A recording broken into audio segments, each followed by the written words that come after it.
Hello students, मैं हूं आपका एजुकेटर कमलाक्ष झा। जैसा कि आप लोग जानते हैं, आज संडे है, आप लोगों का रिवीजन डे है। तो अभी थोड़ी देर बाद आपके पास एक वीकली कंपाइलेशन का वीडियो भी आएगा।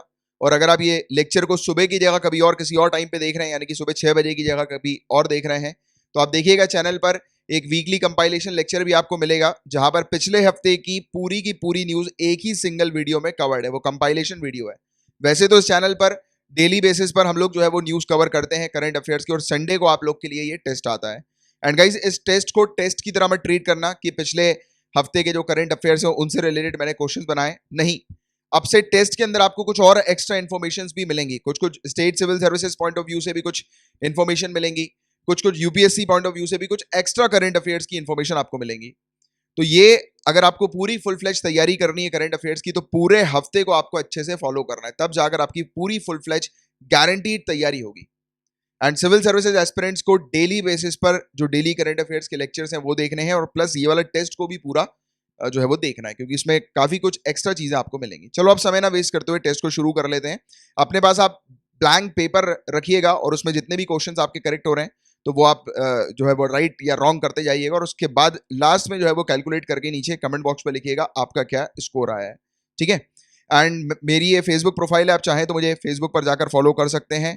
टेलीग्राम का ये चैनल है झा_सर, इसको भी आप जाकर ज्वाइन कर सकते हैं, और चेक कर लीजिए चैनल का नाम current affairs by Kamalaksh Jha है। आपने सब्सक्राइब किया है कि नहीं? अगर नहीं किया है तो कर लीजिएगा, और बेल आइकन पे भी हिट कीजिएगा।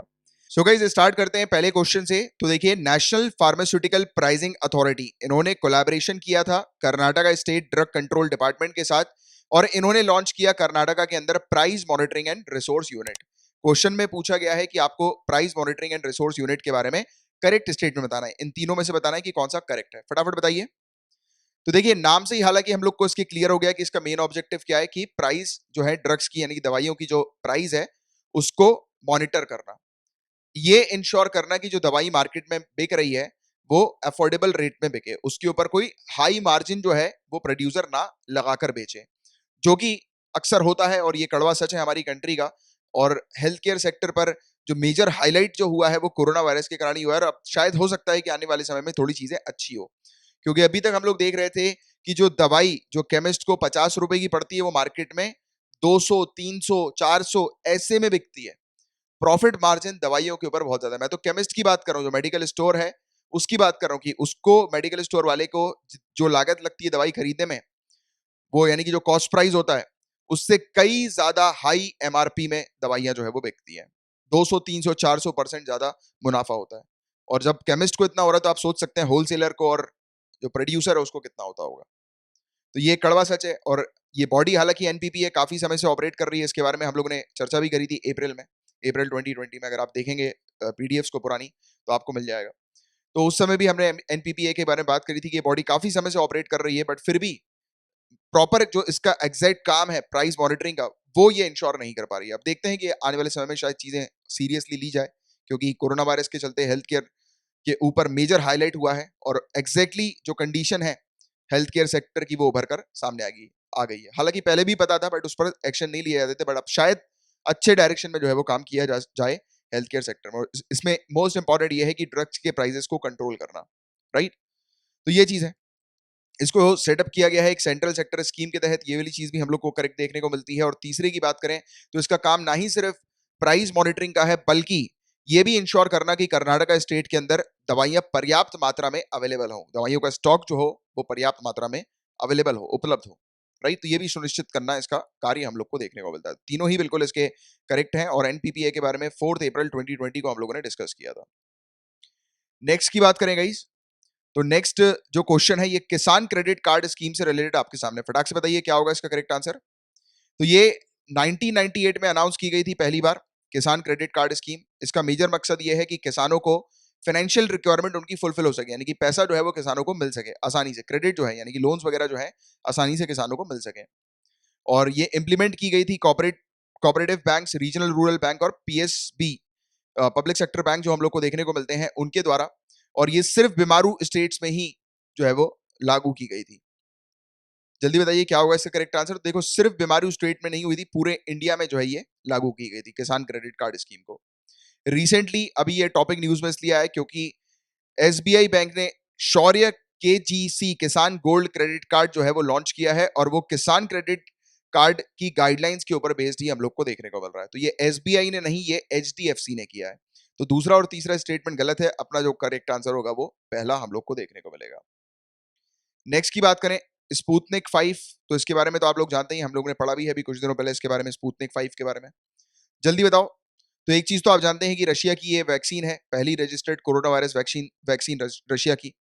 और अभी अगेन ये फिर से दोबारा से, क्योंकि ये पूरा पढ़ चुके हैं हम लोग, बट इसमें एक अपडेट है कि अभी एट प्रेजेंट रशिया और ब्राजील ने पार्टनरशिप करी है। वो मिलकर एक एग्रीमेंट कर रहे हैं जिसके तहत इस वैक्सीन का मास प्रोडक्शन करेंगे और उसकी मार्केटिंग करेंगे। तो ब्राजील थोड़ा सा आप याद रखिएगा, ठीक है।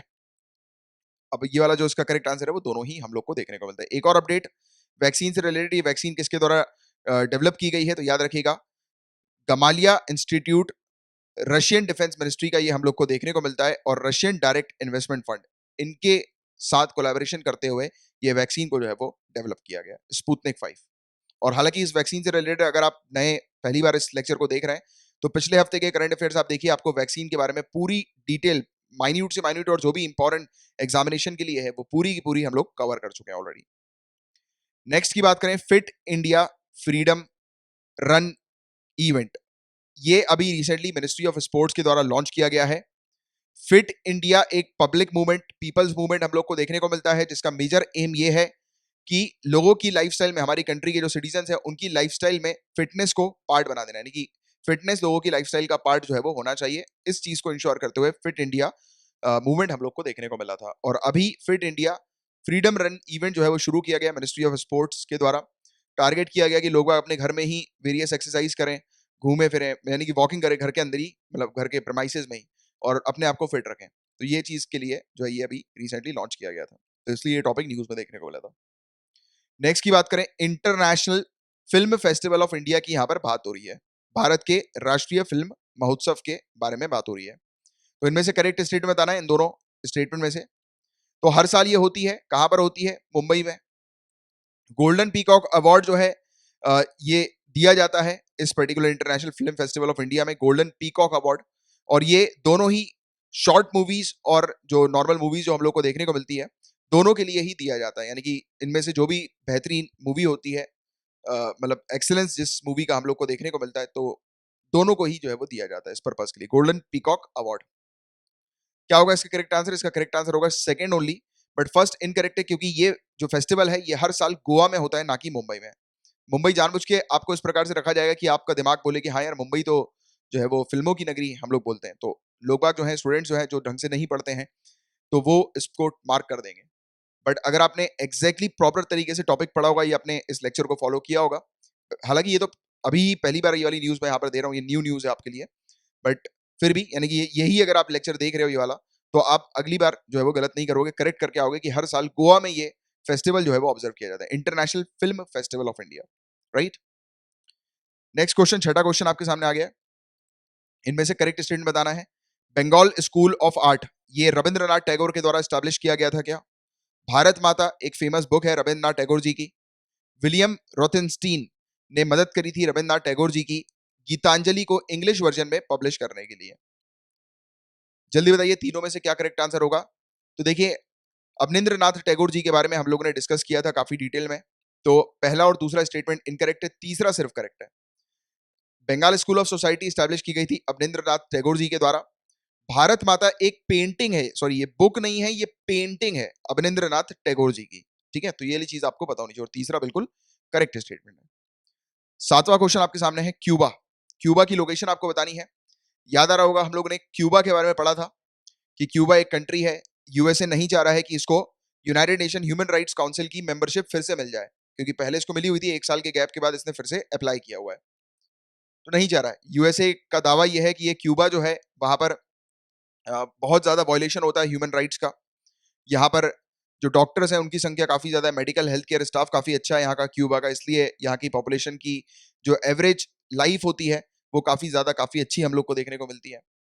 बट ये जो क्यूबा है ये अपने डॉक्टर्स की तस्करी करता है, स्मगलिंग करता है, डॉक्टर्स का ह्यूमन ट्रैफिकिंग करवाता है डॉक्टर्स की, दूसरी दूसरी कंट्री में इसके डॉक्टर जाते हैं, और इसके लिए ये इसके ऊपर ये आरोप जो है वो यूनाइटेड स्टेट्स के द्वारा लगाया गया है। क्यूबा के ऊपर। तो कंटेक्स्ट हम लोगों ने पहले पढ़ ही लिया था रेगुलर लेक्चर्स में। तो आपको इसकी लोकेशन बतानी है, Indian ocean, Pacific ocean, Atlantic ocean, या इंडियन पैसिफिक और अटलांटिक ओशन के बीच में है ये क्यूबा। कहाँ पर है जल्दी बताओ। क्यूबा एक आइलैंड कंट्री है, हम लोग को देखने को मिलती है, ये देखो आप, ये अटलांटिक ओशन पर हम लोग को देखने को मिलती है, नॉर्थ अटलांटिक ओशन।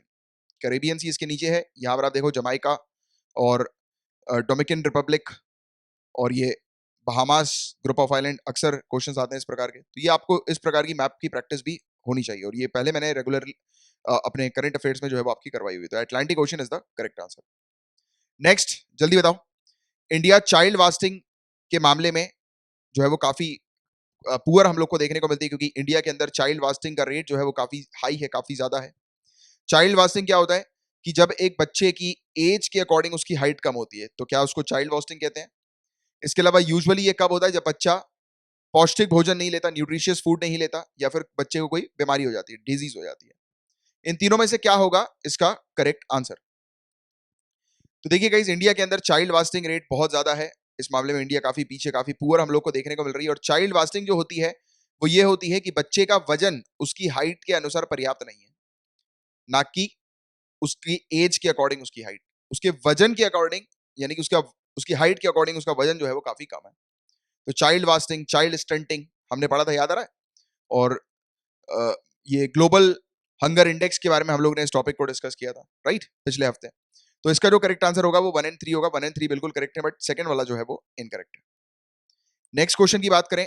अब बात करेंगे prime minister street vendors Atmanirbhar Nidhi के बारे में, पीएम स्वनिधि के बारे में।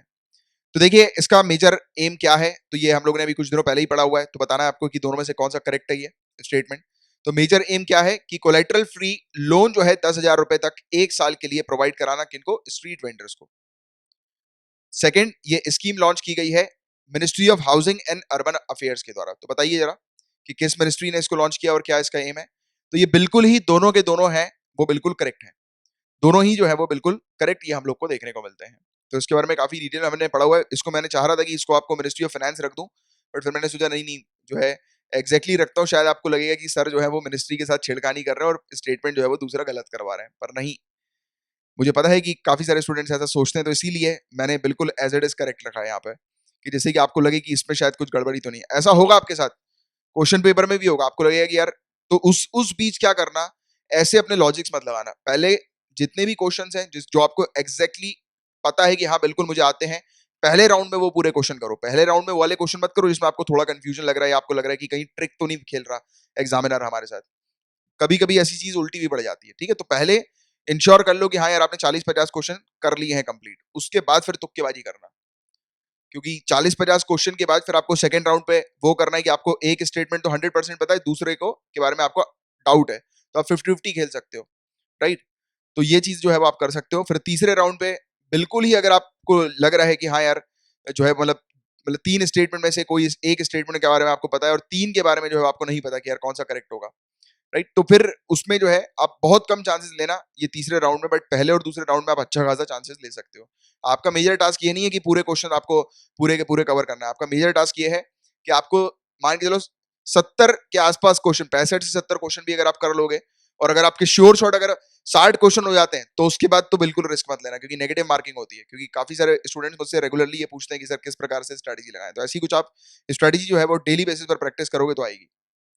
अब नेक्स्ट, कॉपर सेनर के बारे में यहाँ पर बात हो रही है। ये टर्म अभी रिसेंटली न्यूज में था। तो ये क्या है कॉपर सेनर? क्या ये रशिया के द्वारा लॉन्च की गई सैटेलाइट है? क्या ये एक कोरोना टेस्टिंग किट है? क्या ये प्रॉपर्टी राइट से रिलेटेड है? क्या ये एक बटरफ्लाई है जो कि रिसेंटली अरुणाचल प्रदेश में डिस्कवर हुई है? तो बताओ इसका क्या होगा करेक्ट आंसर। इसका करेक्ट आंसर होगा संपत्ति का अधिकार। हमने बात करी है अभी रिसेंटली, ऑनरेबल सुप्रीम कोर्ट ने क्या कहा है कि वुमेन्स को भी जो पैतृक संपत्ति है, महिलाओं को भी पैतृक संपत्ति पर इक्वल अधिकार होगा जितना पुत्र का होता है। और ये जो प्रॉपर्टी के ऊपर जो अधिकार की जो बात होती है, उसी चीज को कॉपर सेनर जो है वो कहा जाता है, ठीक है, उत्तराधिकारी। तो ये टर्म रिसेंटली न्यूज में था जिसके बारे में हमने पढ़ा भी था। तो ये प्रॉपर्टी राइट से रिलेटेड है। तो ऐसे ऐसी भी चीज कभी कभी आ जाती है, फलाना टर्म अभी रिसेंटली न्यूज में था, ये किससे रिलेटेड है। न्यू एजुकेशन पॉलिसी 2020 काफी डिटेल में इसके बारे में हमने पढ़ा है। तो सिंपल सी चीज आपको बतानी है जो कि थोड़ी सी फैक्चुअल है, बट हाँ ये यूपीएससी के लिए भी इंपॉर्टेंट है और ये स्टेट सिविल सर्विसेज के लिए भी इंपॉर्टेंट है। 10+2+3 का मॉडल हम लोग को पहले देखने को मिलता था, अब इसको चेंज करके न्यू एजुकेशन पॉलिसी के अंदर क्या मॉडल रखने की बात की गई है। जल्दी बताओ इसका क्या करेक्ट आंसर होगा, फटाफट ये रटा रहना चाहिए आप लोगों को। मॉडल जो है वो है 5+3+3+4। ठीक है, अब बात हो रही है राइट टू एजुकेशन एक्ट के बारे में। तो देखिए गाइस, इसे भारतीय संविधान के अनुच्छेद 21A आर्टिकल 21A इसके तहत एक फंडामेंटल राइट के रूप में लागू किया गया था। दूसरा स्टेटमेंट ये कहता है कि इसको 86 कॉन्स्टिट्यूशनल अमेंडमेंट एक्ट 2002 के तहत ऐड किया गया। तीसरा स्टेटमेंट ये कहता है कि 6 वर्ष तक के बच्चों के लिए, यानी कि सभी बच्चों के लिए 6 वर्ष तक के, तो उनको जो प्राइमरी एजुकेशन जो है उसकी शिक्षा को जो है वो प्राथमिकता देना, यानी कि बच्चे जो है 6 साल तक की उम्र के वो प्राइमरी एजुकेशन जो है वो करें। क्या होगा इसका करेक्ट आंसर, जल्दी बताओ। इसका जो करेक्ट आंसर है वो है 1 एंड 2 ओनली। 3 जो है वो इनकरेक्ट है, क्योंकि 6 से 14 साल तक के बच्चों की बात की जा रही है। उसमें अगर थोड़ा सा लॉजिक लगाते आप तो उसका आंसर आपको मिल जाता, क्योंकि प्राइमरी एजुकेशन की बात हो रही है। 6 साल तक का बच्चा प्राइमरी एजुकेशन एग्जैक्टली फिर कैसे लेगा, नहीं ले पाएगा ना 6 साल तक का बच्चा। यहाँ पे तो 6 साल तक के बच्चे की बात हो रही है। एग्जैक्टली प्राइमरी एजुकेशन जो है वो फिफ्थ मतलब 5वीं और मतलब जो 5 साल का बच्चा जब हो जाता है तो उसके बाद जो है वो शुरू होती है, right, exactly. But primary education जो है वो यहाँ पर अप टू लिखा हुआ था। थोड़ा सा लॉजिक भी लगाया करो कभी कभी, क्योंकि कंसेप्ट्स और लॉजिक के ऊपर बेस्ड आपको यूपीएससी में और सिविल सर्विसेज में, स्टेट सिविल सर्विसेज में भी इवन काफी सारे क्वेश्चन देखने को मिलेंगे। अब माउंट सिनाबंग के बारे में हम लोगों ने बात करी थी। आपको बताना है कि जावा, सुमात्रा, कालीमंतन और जकार्ता, इन चारों में से कहां पर माउंट सिनाबंग हम लोग को देखने को मिलता है। यहां पर अभी एक वॉल्केनो इरप्शन हुआ था, याद आ रहा है, हमने बात करी थी 2010 में पहली बार हुआ था 400 सालों बाद, और अभी फिर से हुआ ये, तो इसलिए ये चर्चा में था। तो सुमात्रा आइलैंड पर ये माउंट सिनाबंग हम लोग को देखने को मिलता है। नेक्स्ट, सीएजी कैग से रिलेटेड क्वेश्चन है, कंट्रोलर एंड ऑडिटर जनरल से रिलेटेड ये क्वेश्चन हम लोग को देखने को मिल रहा है। तो इनमें से करेक्ट स्टेटमेंट बताना है। तो कैग को 6 सालों के लिए अपॉइंट किया जाता है, 6 सालों के पीरियड के लिए उनका टेन्योर 6 सालों का होता है। अब जैसे ही वो रिटायर हो जाते हैं तो उसके बाद उनको कोई भी पोस्ट पे नहीं रखा जाता, यानी कि सरकारी पोस्ट उनको फिर नहीं अलॉट की जाती। तीसरे की बात करें तो आर्टिकल 148 जो है वो डील करता है कैग के ऑफिस से, यानी कि आर्टिकल 148 कैग से रिलेटेड है। क्या होगा इसका करेक्ट आंसर, जल्दी बताओ, फटाफट से बताओ। ये तो पढ़ा ही हुआ है हम लोगों ने डिटेल में इसको। तो इसका जो करेक्ट आंसर है 1 2 3 तीनों ही बिल्कुल इसके करेक्ट आंसर है। नेक्स्ट आपके सामने क्वेश्चन है पिंगली वेंकैया, इनके बारे में, इन पर्सनालिटी के बारे में भी हमने डिस्कस किया था। तो इंडियन नेशनल फ्लैग जो डिजाइन किया गया है वो पिंगली वेंकैया के द्वारा किया गया है।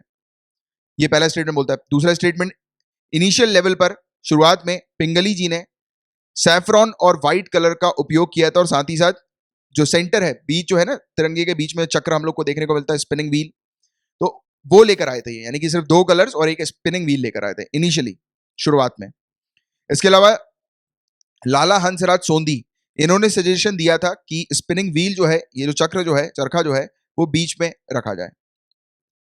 क्या होगा इसका करेक्ट आंसर, जल्दी बताइए। पढ़ा है हम लोगों ने काफी डिटेल में इसके बारे में। इसका करेक्ट आंसर 1 एंड 3।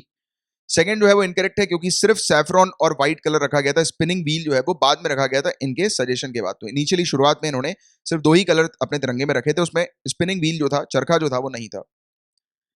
नेक्स्ट, लोया जिरगा, इस टॉपिक को भी हमने डिस्कस किया है। जल्दी बताओ लोया जिरगा क्या है। तो क्या ये राहत इंदौरी, जिनका भी रिसेंटली देहांत हुआ है, फेमस कवि थे ये, तो इससे एसोसिएटेड है क्या ये टर्म लोया जिरगा? क्या ये अफगानिस्तान की कंसल्टेटिव बॉडी हम लोग को देखने को मिलती है, सलाहकार निकाय अफगानिस्तान का? क्या ये झारखंड का ट्राइबल फेस्टिवल है? क्या ये एक पेंटिंग है जो कि जहांगीर के द्वारा बनाई गई थी? लोया जिरगा, तो लोया जिरगा एक कंसल्टेटिव बॉडी हम लोग को देखने को मिलती है अफगानिस्तान की। तो ये चीज हमने काफी डिटेल में इस बॉडी के बारे में डिस्कस किया हुआ था। इसके जो डिसीजंस होते हैं वो बाइंडिंग नहीं होते हैं। बाइंडिंग जो होते हैं वो अफगानिस्तानी सरकार के डिसीजन होते हैं या फिर रिकमेंडेशंस होते हैं, इसके नहीं होते। नेक्स्ट की बात करें क्वेश्चन, अभी recently reserve bank of India ने एक कमेटी स्टैब्लिश करी है कि कोरोना वायरस के चलते जो स्ट्रेस लोन हो रहा है, हम लोग को देखने को मिल रहा है कि लोगों ने लोन ले लिया, लोन नहीं चुका रहे लोग, बैंक को प्रॉब्लम्स हो रही हैं, बैंक को डर है कि एनपीए ना हो जाए, राइट, और लोग जो है उनका बिजनेस वगैरह खराब हो रहा है, बैंक से उनके पास नोटिस आ रहे हैं कि वो जो है वो कहीं दिवालिया ना घोषित हो जाए। तो ये जो स्ट्रेस लोन है, इसको सॉल्व करने के लिए कौन सी कमेटी जो है वो रिजर्व बैंक ऑफ इंडिया के द्वारा बनाई गई है, स्टैब्लिश की गई है, कॉन्स्टिट्यूट की गई है? K V Kamath, R N Joshi, T S Swaminathan, Venugopal Reddy. जल्दी बताओ क्या होगा इसका करेक्ट आंसर। तो करेक्ट आंसर इज इसका करेक्ट आंसर केवी कमात। अब नेक्स्ट क्वेश्चन, इनमें से कौन सा स्टेट है जो कि मतलब संरक्षण के प्रतीक के रूप में, सिंबल ऑफ कंजर्वेशन के रूप में अपने राज्य मैंग्रोव वृक्ष, स्टेट मैंग्रोव ट्री को इसने डिक्लेयर किया है? जल्दी बताओ। ओडिशा, वेस्ट बंगाल, महाराष्ट्र, अंडमान। कि इसने अपने मैंग्रोव ट्री को डिक्लेयर कर दिया है सिंबल ऑफ कंजर्वेशन, संरक्षण के प्रतीक के तौर पर अपने मैंग्रोव, स्टेट मैंग्रोव ट्री को डिक्लेयर किया है। तो कौन सा है ये राज्य? ये राज्य महाराष्ट्र है। हमने पढ़ा था इसके बारे में, महाराष्ट्र के बारे में आपको याद आ रहा होगा, हमने डिस्कस किया था इस पर्टिकुलर मैंग्रोव ट्री के बारे में, स्टेट मैंग्रोव ट्री जो हम लोग को महाराष्ट्र का देखने को मिलता है, सोनी रतिया अल्बा। Next question, Indus water treaty के अंडर इंडिया के पास किस नदियों का पानी का कंट्रोल है? किन इन पर्टिकुलर 5 नदियों के नाम है। तो इंडस वाटर ट्रीटी के तहत इन नदियों में से पानी जो कंट्रोल किया जा सकता है, तो उसका अधिकार इंडिया के पास कौन सी नदी का है? जल्दी बताओ, फटाफट बताओ क्या होगा इसका correct answer. The correct answer will be 1, 2 and 3। 1, 2, 3 जो है वो बिल्कुल इसके करेक्ट हैं। 20 सतलज, रावी, ये ईस्टर्न फ्लोइंग रिवर्स हम लोग को देखने को मिलती है जिसके ऊपर इंडिया का कंट्रोल है, और वेस्टर्न फ्लोइंग रिवर्स के ऊपर कंट्रोल जो है वो पाकिस्तान का हम लोग को देखने को मिलता है। अब इस क्वेश्चन में आपको बताना है कि इनमें से कौन सा लैंडस्लाइड प्रोन स्टेट या स्टेट्स नहीं है, यानी कि इन चारों में से कौन से राज्य लैंडस्लाइड प्रोन नहीं है। और मेजर लिखिएगा इसमें, मेजर लैंडस्लाइड प्रोन नहीं है, यानी कि मेजर तौर पर कौन से राज्य हम लोग को ऐसे नहीं देखने को मिलते हैं जो यहाँ पर लैंडस्लाइड होती है ज्यादा, मेजर तौर पे। मेजर, माइनर की बात नहीं कर रहा मैं, मेजर की बात कर रहा हूँ। हमने पढ़ा है इसके बारे में काफी डिटेल में, तो आप देख सकते हैं उत्तर प्रदेश और असम, ये 2 राज्य जो हैं वहां पर मेजर लैंडस्लाइड नहीं देखने को मिलती। उत्तर प्रदेश तो प्रोन एरिया है ही नहीं बिल्कुल भी, बट बाकी जो है वो हम लोग को देखने को मिलते हैं। जैसे कि आप ये देखो, ये मेजर लैंडस्लाइड प्रोन एरिया। यहाँ पर अगर आप देखोगे तो असम जो है वो हल्का सा है, यानी कि बहुत ही कम, बट ये मेजर लैंडस्लाइड प्रोन असम जो है वो नहीं आता है, तो इसलिए असम भी होगा और उत्तर प्रदेश भी होगा। ठीक है, नेक्स्ट की बात करें, नॉर्थ टू साउथ में आपको अरेंज करना है करेक्ट सीक्वेंस में, लुम्बिनी, बोध गया, सारनाथ, कुशीनगर। याद आ रहा है न्यूज में हमने डिस्कस किया था कि नेपाल जो है उसका कहना है कि जो गौतम बुद्ध जो है, बुद्ध भगवान जो है वो नेपाली सिटीजन है, तो उसको लेकर एक विवाद चला था जिसके बारे में हमने ये पूरी टॉपिक को डिटेल में डिस्कस किया था। बताइए क्या होगा इसका correct answer. North to south में ये प्लेसेस को आपको अरेंज करना है। इसका करेक्ट आंसर होगा 1, 4, 3, 2। ये देखिए आप, लुम्बिनी, फिर खुशीनगर, फिर ये सारनाथ, फिर बोध गया, ये हम लोग को देखने को मिलता है। तो इस ऑर्डर में आपको अरेंज करना था, नॉर्थ टू साउथ। अभी जाना नहीं है, अभी कुछ और एक्स्ट्रा कुछ टॉपिक्स हैं जो हम लोग कवर करेंगे, जो कि रेगुलर करंट अफेयर्स में हमने नहीं देखे थे, और ये जो टॉपिक्स हैं ये स्टेट सिविल सर्विसेज के लिए भी इंपॉर्टेंट है, यूपीएससी के लिए भी इंपॉर्टेंट है, but main state civil services में ज्यादा आते हैं। अब ये वाला जो टॉपिक है ये यूपीएससी के लिए थोड़ा सा इंपॉर्टेंट है। ओमेगा सेंटाउरी क्लस्टर की यहाँ पर बात हो रही है। तो देखिएगा, इस साइंटिस्ट जो है इंडियन इंस्टीट्यूट ऑफ एस्ट्रोफिजिक्स के, जो कि एक ऑटोनॉमस इंस्टीट्यूट है, department of science and technology के अंदर आता है, तो इन्होंने स्टडी करी तारों की। ये एक प्रकार का क्लस्टर जो आपको देखने को मिलता है ना, यानी कि क्लस्टर किसको बोलते हैं, यहाँ पर काफी सारी चीजें एक साथ इकट्ठी रहती है। तो जैसे कि तारे, ये स्टार्स का क्लस्टर है, यहाँ पर 10 मिलियन स्टार्स हम लोग को यानी कि उससे ज्यादा भी स्टार्स हम लोग को देखने को मिलता है। 1 करोड़ से ज्यादा स्टार्स यहाँ पर नजर आएंगे आपको एक साथ। तो ये बताया जाता है कि मिल्की वे गैलेक्सी का लार्जेस्ट ग्लोबुलर क्लस्टर ये हम लोग को देखने को मिलता है 15,800 लाइट ईयर्स की दूरी पर ये हम लोग को देखने को मिलता है धरती से। तो मिल्की वे का सबसे बड़ा ग्लोबुलर क्लस्टर, सबसे बड़ा, जहां पर 1 करोड़ से ज्यादा सितारे आपको देखने को मिल जाएंगे, वो है ओमेगा सेंचुरी क्लस्टर। तो अगर ऐसा आ जाता है कि ओमेगा क्लस्टर क्या है और या फिर ओमेगा सेंटाउरी क्लस्टर क्या है, तो आपको ये चीज पता होनी चाहिए कि एक सबसे बड़ा क्लस्टर सितारों का, जहां पर जो कि हमारे मिल्की वे गैलेक्सी में देखने को मिलता है। तो अभी साइंटिस्ट ने स्टडी करी थी इसकी, इसमें पाया गया कि इसमें जो ब्राइट स्टार्स जो हैं, यानी कि जो सितारे जो ज्यादा चमक रहे हैं, तो वो जो है वो इस ओमेगा सेंचुरी क्लस्टर्स के हम लोग को देखने को मिल रहे हैं, और ये हीलियम के कारण जो है वो चमक रहे हैं ज्यादा। हीलियम इसके पीछे की वजह, बट आपको मेनली ये वाली चीज थोड़ी सी याद रखनी, क्योंकि ऐसी चीज कभी कभी डायरेक्ट आ जाती है कि अभी न्यूज में था क्या आई है, तो इसके बारे में एक आइडिया होना चाहिए। ठीक है, सो गाइस, जैसा कि हम लोगों ने पढ़ा था बजट में भी और इवन अभी इकोनॉमिक स्टिमुलस पैकेज में भी, कि इंडिया अट्रैक्ट कर रहा है कि इंडिया के अंदर ज्यादा से ज्यादा प्राइवेट सेक्टर पार्टिसिपेट करे स्पेस की फील्ड में। तो स्पेस की फील्ड में पार्टिसिपेशन के लिए प्राइवेट सेक्टर को इन्वाइट किया गया है। तो उन्हीं में से एक एरोस्पेस स्टार्टअप वेंचर हम लोग को देखने को मिल रहा है, स्काई रूट एरोस्पेस। ये बेसिकली इसरो के फॉर्मर साइंटिस्ट थे, उन्होंने मिलकर बनाया था, यानी कि जो साइंटिस्ट इसरो में काम करते थे उन्होंने ये कंपनी बना ली, अपनी स्टार्टअप क्रिएट कर दिया, और बताया जा रहा है कि बहुत ही जल्दी ये अपने रॉकेट को टेस्ट करेंगे। जैसे कि स्पेस एक्स कंपनी नहीं, एक प्राइवेट कंपनी जो स्पेस की फील्ड में काम करती है, तो वैसे ही इंडिया के अंदर ये पहली ऐसी कंपनी हम लोग को, इंडियन प्राइवेट स्पेस कंपनी देखने को मिल रही है जो कि एक रॉकेट इंजन को टेस्ट करेगी। रॉकेट जो है ये पहला लेकर जाएगी सन 2021 के एंड में, ये बताया जा रहा है। और इसमें रॉकेट के साथ सैटेलाइट जो होगा वो 250 से लेकर 700 किलोग्राम की सैटेलाइट को ये कैरी करके ले जा सकता है। धरती के लोअर अर्थ ऑर्बिट में ले जाकर ये उसको सैटेलाइट को इंस्टॉल कर सकते हैं, यानी कि छोड़ सकता है। और इंजन जो बनाया गया है वो 3D प्रिंटेड के थ्रू जो है वो टेक्नोलॉजी के थ्रू बनाया गया है, जिसका नाम रमन रखा है। जो नोबेल लॉटरेट जो हम लोग को देखने को मिलते हैं सीवी रमन, तो उन्हीं के नाम पर जो है वो इस रॉकेट का नाम जो है वो रखा गया है, इंजन का, इस रॉकेट के इंजन का। ठीक है, तो ये वाली चीज आप लोग को थोड़ी पता होनी चाहिए। इसके अलावा कुछ इंपॉर्टेंट टॉपिक्स हैं जो आपको कवर करना है। जैसे कि अभी ये टॉपिक एक न्यूज में आया था कि इंडिया ने 58 टन का इमरजेंसी ह्यूमैनिटेरियन एड जो है वो लेबनान में पहुंचाया है। आपको पता होगा, हमने डिटेल में डिस्कस किया हुआ है लेबनान में जो एक्सप्लोजन हुआ है, जो धमाका हुआ था एमोनियम नाइट्रेट के कारण, तो वो आपको पता होना चाहिए। पूरी चीज हम लोग पहले कवर कर चुके हैं कि कैसे ये इसमें आग लगती है एमोनियम नाइट्रेट में, क्या वजह होती है। तो बेरूट जो लेबनान, इसकी लोकेशन आप थोड़ा सा देखिएगा, ये इंपॉर्टेंट है आप लोग के लिए कुछ चीजें कवर करना। और जो इमरजेंसी ह्यूमैनिटेरियन एड जो ऑफर किया है, तो उसके अंदर मतलब यानी कि बोरियां जो है वो ऊपर से फेंक दी गई हम लोगों ने, कि उसमें मेडिकल सप्लाईज था, यानी कि हमारी एयरफोर्स गई, एयरफोर्स का प्लेन गया वहां पर, जो उस लोकेशन पर जो है वो ऊपर से जो है वो चीजें नीचे गिरा दी गई पैराशूट से। तो जैसे कि उसके अंदर जो पूरा इमरजेंसी एड था उसके अंदर मेडिकल सप्लाईज थी, मेडिकल की कुछ चीजें थी, और जो खाने का सामान था, कुछ रिलीफ मटेरियल था, ब्लैंकेट्स भी थी वहां पर, राइट। तो ऐसी कुछ चीजें, स्लीपिंग मैट्स वगैरह था, सैनिटरी जो चीजें हैं आज की डेट में, मतलब जो हैंड वॉश वगैरह और ये सब चीजें, ठीक है। तो ये सब चीजें जो है वहां पर इस किट के अंदर मौजूद थी। बट आपको मेनली जो चीज है वो ये वाली चीज याद रखनी है, ठीक है। और आप ऐसी भी चीज जो है, जैसे कभी कभी एथिक्स का पेपर आता है या इंडिया किस प्रकार से इंटरनेशनली दूसरी कंट्रीज का सपोर्ट करती है, तो आप मेंस में ये वाली चीज भी लिख सकते हैं एग्जाम्पल के तौर पर, कि हमने अभी लेबनान में जो ब्लास्ट हुआ, धमाका हुआ, तो उसमें हमने इमरजेंसी ह्यूमैनिटेरियन एड जो है वो ऑफर किया, राइट। तो उसमें मेंशन कर सकते हो, दो तीन लाइन आपकी अच्छी, एक अच्छा इंपैक्ट पड़ेगा कि आप हाँ करंट से चीजों को लिंक कर रहे हो आपके आंसर में। ब्रिक्स के बारे में आप थोड़ा सा पढ़ लेना, इसराइल पैलेस्टीन का मुद्दा क्या है उसके बारे में देख लेना। इसके बारे में भी काफी डिटेल में हमने अभी पहले भी डिस्कस किया हुआ था, और अभी कुछ पास्ट में पिछले हफ्ते में भी हमने देखा ही है इसराइल पैलेस्टीन का इशू। ऑस्लो अकॉर्ड याद आ रहा है, हमने बात करी थी इसके बारे में, चर्चा करी थी ऑस्लो अकॉर्ड के बारे में। अब कुछ गाइस एक्स्ट्रा कुछ टॉपिक्स, ये ज्यादा इंपॉर्टेंट स्टेट सिविल सर्विसेज वालों के लिए है और थोड़े से लेस इंपॉर्टेंट यूपीएससी एस्पिरेंट्स के लिए, बट फिर भी यूपीएससी एस्पिरेंट्स देखिएगा इसको, एक आइडिया होना चाहिए हर चीज का।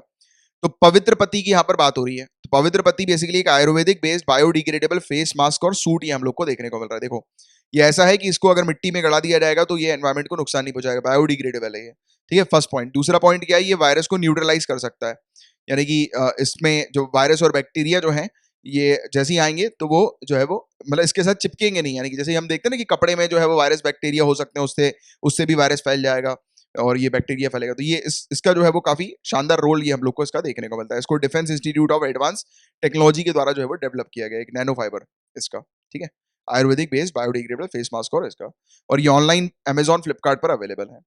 इसके अलावा पहली बार इंडियन ऑनलाइन फार्मेसी डिलीवरी जो है उसकी सर्विसेज जो है वो अमेजॉन प्रोवाइड करा रही है, यानी कि आप जैसे कि अमेजॉन से आप ऑर्डर करते हैं अमेजॉन पर सामान वगैरह, तो उसके बाद फिर क्या होता है, आपके ऑर्डर करने के बाद जो है अमेजॉन की डिलीवरी पार्टनर आपके घर पे आते हैं और वो आपको सामान दे देते हैं। वैसे ही आप दवाइयाँ ऑर्डर करेंगे, आपका मैंने कि कंसल्टेशन जो होता है ना डॉक्टर का, वो पर्चा वो आप डालेंगे, उसमें अपलोड करेंगे और आपके पास जो है वो घर पे दवाइयाँ भी आएगी। तो इस प्रकार की सर्विस अब अमेजॉन दे रहा है। तो ऐसी भी चीजें कभी कभी स्टेट सिविल सर्विसेज में आ जाती हैं। अब इस न्यूज की बात करें तो देखिए, हमारे ऑनरेबल प्राइम मिनिस्टर जो है करंट नरेंद्र मोदी जी, तो ये बताया जा रहा है कि नॉन कांग्रेस प्राइम मिनिस्टर की पोस्ट के लिए ये सबसे लंबे समय तक इन्होंने जो है वो सर्व किया है। तो सबसे लंबे समय तक सर्व करने वाले नॉन कांग्रेस प्राइम मिनिस्टर की पोस्ट वाले हमारे current honourable prime minister Narendra Modi ji हम लोग को देखने को मिल रहा है, राइट। तो ये एक न्यूज आई थी। इसके अलावा हेड ऑफ इलेक्टेड गवर्नमेंट की अगर बात करें हम लोग, तो हेड ऑफ गवर्नमेंट की बात करें तो उसके पद के लिए भी सबसे लंबे टेन्योर तक इन्होंने जो है वो सर्व किया है, 18 साल 306 दिन से ज्यादा जो है वो इनका टेन्योर हम लोग को देखने को रहा है। बट इनके टेन्योर में हेड ऑफ गवर्नमेंट में ऑनरेबल प्राइम मिनिस्टर की पोस्ट भी इन्वॉल्व है और चीफ मिनिस्टर की पोस्ट भी इन्वॉल्व है, क्योंकि chief minister head head of state government होते हैं, राइट। और ऑनरेबल प्राइम मिनिस्टर जो होते हैं वो हेड ऑफ गवर्नमेंट हम लोग को देखने को मिलते हैं इंडिया के, राइट। तो ये चीज है।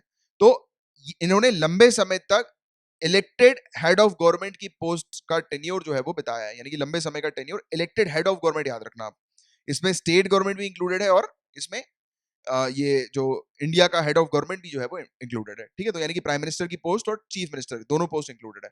बट अगर आ जाए क्वेश्चन की longest serving non Congress honourable prime minister के पद के कौन है, तो याद रखिएगा करंट हमारे प्राइम मिनिस्टर। तो ये दो चीजें जो कंफ्यूजन क्रिएट कर सकती है, तो वो क्लियर रखो बिल्कुल। और हमारे जो पहले पीएम थे honourable prime minister Jawaharlal Nehru ji, तो इन्होंने 16 साल 286 दिन तक सर्व किया था सिर्फ प्राइम मिनिस्टर की पोस्ट के लिए। ये जो है वो हेड ऑफ स्टेट गवर्नमेंट की पोस्ट पर नहीं थे। और इंदिरा गांधी जी की बात करें तो ये थर्ड लॉन्गेस्ट टेन्योर था इनका हेड ऑफ इलेक्टेड गवर्नमेंट के अंदर। और इनका जो टेन्योर था वो 15 साल 350 दिन का हम लोग को देखने को मिला था। और इन्होंने भी चीफ मिनिस्टर की पद पर ये नियुक्त नहीं हुई थी, ठीक है, अपॉइंट नहीं की गई थी। तो ये वाली चीज आप लोग को पता होनी चाहिए इसके बारे में। अब बात हो रही है अरुणोदय स्कीम के बारे में। तो असम गवर्नमेंट की ये स्कीम है, बताया जा रहा है कि ये लॉन्च करेगी असम गवर्नमेंट 2 अक्टूबर 2020 को। इससे फाइनेंशियल असिस्टेंस प्रोवाइड किया जाएगा लगभग 17 लाख फैमिलीज को स्टेट के अंदर। फाइनेंशियल असिस्टेंस प्रोवाइड कराने की ये स्कीम हम लोग को देखने को मिल रही है असम गवर्नमेंट की। ये सबसे बड़ी डायरेक्ट बेनिफिट ट्रांसफर स्कीम अभी तक की असम के अंदर हम लोग को देखने को मिल रही है। सबसे लार्जेस्ट 17 लाख लोगों को फाइनेंशियल असिस्टेंस जो है वो प्रोवाइड कराएगी अरुणोदय स्कीम। तो याद रखना असम गवर्नमेंट की स्कीम है। इसके अलावा transparent taxation honouring the honest platform. तो ये प्लेटफॉर्म हमारे ऑनरेबल प्राइम मिनिस्टर के द्वारा लॉन्च किया गया है। इसमें जो हमारी कंट्री के जो टैक्स पेयर्स हैं जिन्होंने समय से टैक्स पे करते हुए आ रहे हैं, तो उनको सम्मान करते हुए जो है ये प्लेटफॉर्म शुरू किया गया। इसके अलावा इंदिरा वन मितन योजना की यहाँ पर बात हो रही है। तो ये वर्ल्ड ट्राइबल डे 9 अगस्त को जो ऑब्जर्व किया गया था, तो उस समय छत्तीसगढ़ स्टेट गवर्नमेंट ने डिसाइड किया इसको लॉन्च करने का, इस स्कीम को लॉन्च करने का, इस योजना को लॉन्च करने का। इसमें जो फॉरेस्ट ड्वेलर जो है, जो वन में रहने वाले जो सिटीजन्स हम लोग को देखने को मिलते हैं, यानी कि फॉरेस्ट ड्वेलर्स जिसको नहीं बोलते, वन में रहते हैं जो लोग, तो उनको सेल्फ रिलायंट बनाना है, आत्मनिर्भर उनको बनाना है। तो उससे रिलेटेड ये छत्तीसगढ़ की स्कीम है, थोड़ा सा याद रखना। तो ये कुछ बेसिक चीजें हैं जिसके बारे में भी एक जनरल आइडिया होना चाहिए। और आज के लिए सिर्फ इतना ही था गाइस, वीकली करंट अफेयर्स का ये टेस्ट और प्लस एक्स्ट्रा इन्फॉर्मेशन। और अगर आपको लेक्चर अच्छा लगा है तो लाइक का बटन हिट कर दीजिएगा, नए आए हैं चैनल को सब्सक्राइब कर दीजिए। और रही बात इस लेक्चर की पीडीएफ की, तो गाइस ना ही सिर्फ इस लेक्चर की पीडीएफ इस चैनल के अंदर आप देखोगे, तो डेली बेसिस पर हम लोग करंट अफेयर्स के लेक्चर्स मेरे द्वारा दिए जाते हैं। तो आप देखिएगा वो करंट अफेयर्स के लेक्चर, वो काफी इंपॉर्टेंट है, मैंडेटरी है सिविल सर्विसेज स्टूडेंट्स के लिए देखना। तो उसकी डेली पीडीएफ मिलती है आपको। संडे को ये जो टेस्ट आता है तो उसकी पीडीएफ मिलती है। और वीकली कंपाइलेशन मिलता है, यानी कि पूरे हफ्ते में जो आपने जो लेक्चर्स देखे हैं डेली करंट अफेयर्स के लेक्चर, उसका एक सिंगल पीडीएफ दिया जाता है। और पूरे महीने में एक सिंगल पीडीएफ, यानी कि पूरे महीने का एक सिंगल फाइल, जो मेरे लेक्चर्स की जो आप देखते हैं वो एक सिंगल फाइल आपको दी जाती है। और 10 अगस्त 2020 से शुरू हुआ है कि महीने के एंड में आपको हैंड नोट्स प्रोवाइड किए जाएंगे जो कि प्रिंटेबल फ्रेंडली होंगे, यानी कि प्रिंट फ्रेंडली होंगे, जिसको आप प्रिंट करा सकते हो। 50 पेजेस के अंदर लगभग होंगे, इंग्लिश हिंदी में अलग अलग। तो जिसमें ये जो लिखा हुआ है ना पूरा, ये पूरा का पूरा आपको मिलेगा। तो इसके फायदे क्या होते हैं? करंट अफेयर्स एक वास्ट हम लोग को देखने को मिलता है, बल्क है काफी ज्यादा करंट अफेयर्स में, बल्कि है पूरा का पूरा, बहुत सारी चीजें रोज आती हैं। तो आपको रोज रोज हैंड रिटन नोट्स बनाने नहीं पड़ेंगे, एक बार में आपके पास फाइल आएगी, आप उस फाइल को कंटिन्यूअसली जो है वो बार बार रिवाइज कर सकते हैं। डेली लेक्चर को पढ़ने के बाद फाइल को जो है वो बार बार रिवीजन करना बहुत इंपॉर्टेंट होता है, क्योंकि रिवीजन ही सक्सेस की होती है। और इसका जो रेट रखा गया है वो मात्र मिनिमम 100 रुपीज पूरे महीने के लिए रखा गया है। मिनिमम 100 रुपीज इसलिए क्योंकि मेरे काफी सारे स्टूडेंट्स अफोर्ड नहीं कर सकते, उनके लिए मिनिमम है। और अगर आपको लगता है कि आप अफोर्ड कर सकते हैं तो आप चैनल के कंट्रीब्यूशन के पर्पस के लिए आप इससे ज्यादा जो भी आपका कंट्रीब्यूशन ठीक लगे आपको मेरी मेहनत को देखते हुए, वो आप कर सकते हैं, क्योंकि आपका कंट्रीब्यूशन मुझे सपोर्ट करता है और आपके सपोर्ट से ही ये चैनल इसी प्रकार से चलता रहता है। और अभी एक ऑफर भी है। ऑफर ये है कि अगर आप एडवांस पेमेंट करते हैं अगस्त से लेकर दिसंबर तक 5 महीनों का एडवांस पेमेंट करते हैं, तो आपको जून 2019 से लेकर जुलाई 2020 की पीडीएफ जितनी भी है, मेरे लेक्चर की पीडीएफ, ठीक है, डेली लेक्चर्स की पीडीएफ, ये पूरी की पूरी आपको फ्री में मिल जाएगी। जून 2019 टू जुलाई 2020 की, अगर 5 महीने का आप एडवांस पेमेंट करते हैं, जिसमें मिनिमम 500 इसकी कॉस्ट है। और नीचे भी आप देख सकते हैं, नीचे पेमेंट कैसे करना है और पूरी इन्फॉर्मेशन जो है वो नीचे डिस्क्रिप्शन पर भी है, और कमेंट बॉक्स पर भी आपको पिंड मैसेज में जो है वो मिल जाएगी। और मेरे फेसबुक पर जाकर आप मुझे फॉलो कर सकते हैं, टेलीग्राम का ये अपना चैनल है, और चेक कर लीजिए ये जो चैनल है इसको आपने सब्सक्राइब किया है कि नहीं। चैनल का नाम current affairs by Kamalaksh Jha है। अब हम लोग मिलेंगे कल डेली करंट अफेयर्स के लेक्चर में, तब तक के लिए bye bye, take care, have a great day ahead, Tata.